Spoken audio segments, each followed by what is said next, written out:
আপনি ক্ষমতায় আসলে কি করবেন? আপনার চরিত্র তো আসলে ফুলের মতো পবিত্রটা না। আপনি 3 দিন আগে তো চাঁদাবাজি করছেন। আপনি তো গার্লস স্কুলের অমুক জায়গা থেকে ওই মেয়েকে ধরে নিয়ে এসেছেন। দাড়ি টুপি রাখবে, দাড়ি বড় করবে, জুব্বা পরবে, হজ করে আসবে, ওমরা করে আসবে, টুপি লাগাবে, সারা বছর যত বদমাইশি মাগিবাজি করবে, ওই সময় গিয়ে দাড়ি টুপি ওমরা দিয়া ইলেকশন ক্যাম্পেইন করবে। মোটরসাইকেল নিয়ে এলাকার সবচেয়ে বদমাইশ গুন্ডা পান্ডা ড্রাগনিক বিড়িখোর মদখোর গুলোকে নিয়ে নিয়ে মিছিল মিটিং করা লাগে। দলের ভিতরে যারা সমালোচনাকে নিতে পারেন না, নেতা কর্মীরা একজন আরেকজনকে সমালোচনা করে ওই দলে পদে থাকতে পারে না, তারা কিভাবে রাষ্ট্রে গিয়ে সমালোচনার স্পেস দিবে, বিরোধী দলের বিরোধী মতকে অ্যাপ্রুভ করবে, অ্যাকোমোডেট করবে? দলের ভিতরে থেকে যারা লুটপাট চুরি চামারি দুর্নীতি বন্ধ করতে পারছেন না ক্ষমতায় যাওয়ার আগেই, তারা ক্ষমতায় গিয়ে কিভাবে রাষ্ট্রের ভিতরে দুর্নীতি চুরি চামারি লুটপাট বন্ধ করবেন? তাহলে এই যে মোটা দাগে নির্বাচনকে কেন্দ্র করে দলের আভ্যন্তরীণ সংস্কার দরকার, সেই আলাপটা মোটা দাগে বড় কোনো রাজনৈতিক দল করছে না বলে যেটা আমি আশঙ্কা করছি, অলমোস্ট কোনো রাজনৈতিক দলের বড় দলের নেতাদের সাথে আমরা যখন কথা বলেছি, আমরা দেখেছি তারা বিশ্বাস করে না, নিজেদের মন খুলে বলেছে যে তারা আসলে কোনো সংস্কার করতে পারবে। তাদের দলের নেতারা যারা সৎ, যারা আন্তরিক, তারা পরিষ্কার করে বলেছে যে আমরা ক্ষমতায় গেলে কোনো সংস্কার হবে না। This is the bottom line বাংলাদেশের। এটাই হলো 24 পরবর্তী নতুন রাজনীতির বন্দোবস্ত। আগের মতোই আমরা ফিরে আসবো ঝাঁকে ঝাঁকে। যেই চাঁদাবাজি গুন্ডামি বদমাইশি করবার দায় আমরা রাজনৈতিক দল এবং তাদের নেতাদেরকে দিচ্ছি, নতুনরা কি সেই তদবির বাণিজ্য দুর্নীতি লুটপাট কি করছে না? তরুণ উপদেষ্টা যারা হয়েছে তারা কি খুব সৎ জীবনযাপন করছেন? তাদের এপিএসটা কি শত শত কোটি টাকার লেনদেন করছেন না? আমরা কি এগুলো খবর পাচ্ছি না? জানি তো এগুলো। অতএব প্রশ্ন হচ্ছে যে যারা নতুন বন্দোবস্ত চেয়েছিলেন তারাই তো আসলে পুরাতন বন্দোবস্ত ইতিমধ্যে হারিয়ে গেছেন। তো যারা ইতিমধ্যে পুরাতনের কয়লা গায়ে মেখে ফেলেছেন তারা নতুন বন্দোবস্ত দিতে পারবেন কিনা সেই তর্কও তুলতে হবে। কারণ 24 হচ্ছে এমন একটা জায়গা যে কোনো তর্ককে এখন আর নিষিদ্ধ করা যাবে না, কোনো তর্ককে এখন আর ফেলে দেওয়া যাবে না। কারণ আমরা এখন কালো কোট পরা পেঙ্গুইনদের রাজবংশের শাসনে জমিদারিতে বাস করি না। আমাদের এই জমিদারি হচ্ছে জনগণের জমিদারি, যেই জমিদারিটা শত শত হাজার হাজার বছর ধরে এই জনপদে ছিল। তো সেই বাস্তবতায় আমাদের বক্তব্য খুব পরিষ্কার যে অন্তর্বর্তীকালীন সরকারকে তার এই যে প্যাকেজ প্রায়োরিটিস সংস্কার বিচার এবং নির্বাচন, সেই আলোচনার মধ্যে থাকতে হবে তাকে। আমাদের দলের পক্ষ থেকে আমাদের পক্ষ থেকে নির্বাচন কমিশনের যারা সংস্কার কমিশনে আছেন তাদেরকে আমরা অনেক পরামর্শ দিয়েছি। স্যাডলি অনেকগুলোই আমরা দেখেছি তারা ইগনোর করেছেন। তারা গত পুরাতন আমলের সেই লুটপাটের ইলেকশনটা জারি রাখার জন্য কিছু কাটপেস্ট প্রস্তাবনা দিয়েছেন। দেখেন, বেশ কিছু আমার আগের বক্তারা বলেছেন যে বাংলাদেশের নির্বাচনের যে লুটপাটটা হয় সেখানে দুইটা জায়গাতে মেইনলি নির্বাচনকে ঘিরে ঝামেলাটা হয়। একটা হচ্ছে আপনার প্রার্থিতা বাছাই, আপনি দল কিভাবে কাকে প্রার্থী হিসাবে নমিনেশন দিচ্ছে, এইটা মোটা দাগে একটা বড় জায়গা যেখানে দুর্নীতি লুটপাট এবং হিউজ হাজার হাজার কোটি টাকার বাণিজ্য হয়। দ্বিতীয় জায়গা হচ্ছে ইলেকশন ক্যাম্পেইন, যে ক্যাম্পেইনটা আসলে কিভাবে অপারেট করা হয়।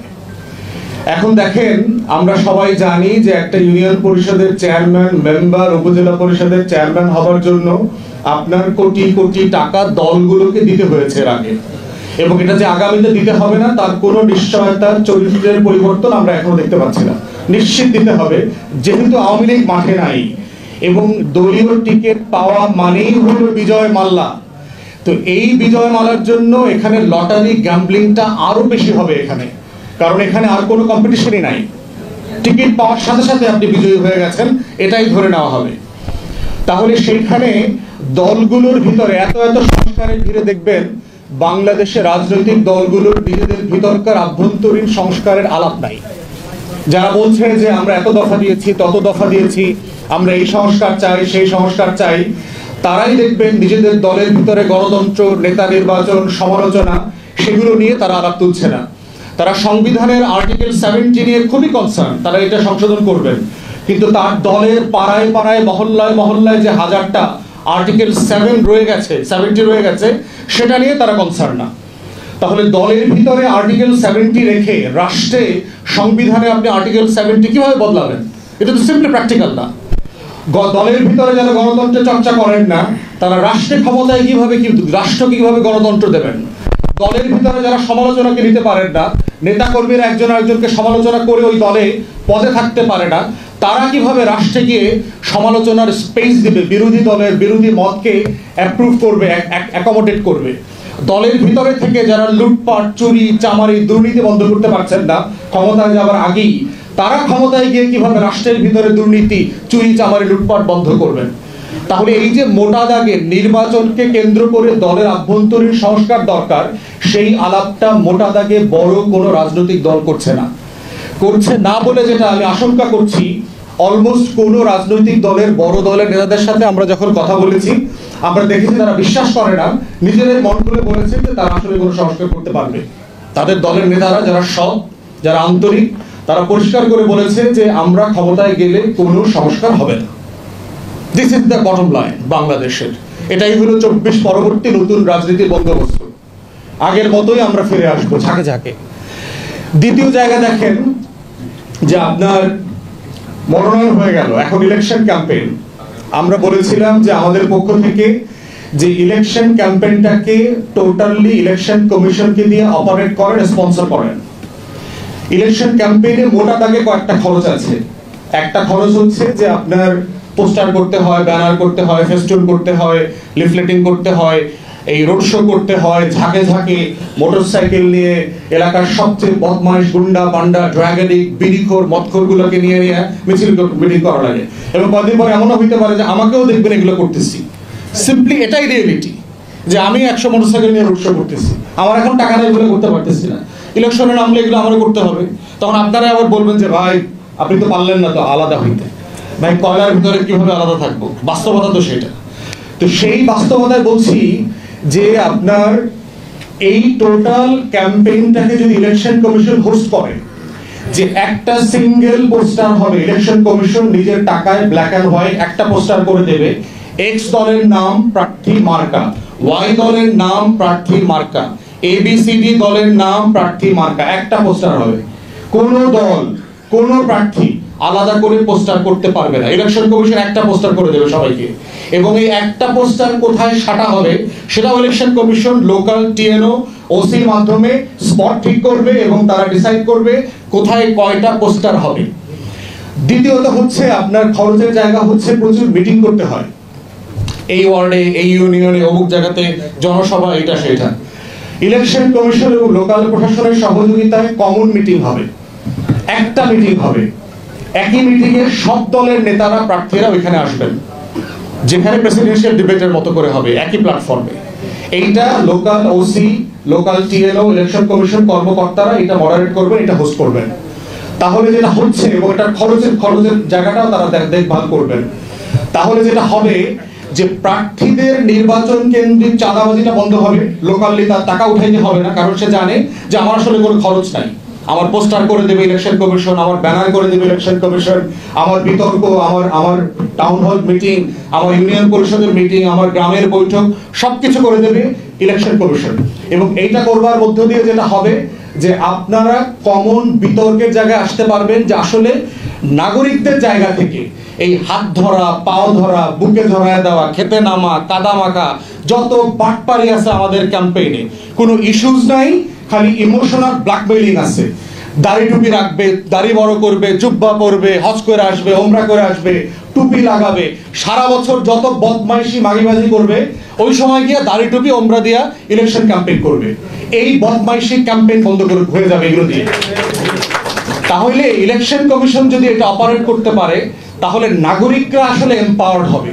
সেই কমন টাউন হল মিটিং এ এসে নাগরিকরা প্রশ্ন করবে যে আপনি ক্ষমতায় আসলে কি করবেন? আপনার চরিত্র তো আসলে ফুলের মতো পবিত্রটা না, আপনি 3 দিন আগে তো চাঁদাবাজি করছেন, আপনি তো গার্লস স্কুলের অমুক জায়গা থেকে ওই মেয়েকে ধরে নিয়ে এসেছেন। কমন টাউন হল মিটিং আসলে যেটা হবে যে আপনি গ্রামের মানুষের কাছে সত্যটা লুকাইতে পারবেন না, চোর যে চোর এটা সে বের হয়ে যাবে। এবং তখন কমন মিটিং এ আপনার এই চরিত্র বের হয়ে যাওয়ার পরে যেটা হবে, টাকা দিয়ে আপনি চরিত্র আর ব্যাক করাইতে পারবেন না। সো থার্ড যেটা বলেছি, একটা খরচের জায়গা হচ্ছে ইলেকশন, সেটা হচ্ছে ভোটার পুল করা।